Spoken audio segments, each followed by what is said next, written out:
خبر شامل کرتے ہیں کراچی سے۔ ایڈمنسٹریٹر DMCS رحمت اللہ شیخ کی ہدایات پر میونسپل کمشنر فہیم خان نے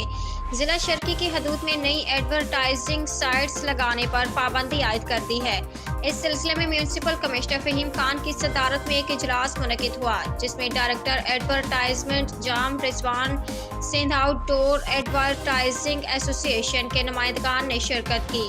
ایڈورٹائزر کو ہدایت کرتے ہوئے انہوں نے کہا کہ مزید احکامات تک ضلع شرقی میں نئی ایڈورٹائزنگ سائٹس لگانے پر پابندی ہوگی، لہٰذا ایڈورٹائزر احکامات کی پاسداری کو یقینی بنانے کے لیے اپنا کردار ادا کریں اور ایڈورٹائزر کو پابند کریں کہ جب تک سائٹس پر پابندی عائد ہے کوئی ایڈورٹائزنگ سائٹس نہیں لگائے،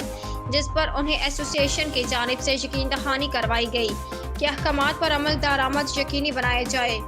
انہوں نے محکمہ ایڈورٹائزنگ کو ہدایت کرتے ہوئے کہا کہ وہ اس سلسلے میں ضلع شرقی کی حدود میں نظر رکھیں اور اس بات کو یقینی بنائیں کہ ضلع شرقی میں کہیں بھی کوئی نئی ایڈورٹائزنگ سائٹس نہ لگے، اگر ایسا ہو تو فوری طور پر کارروائی عمل میں لائی جائے۔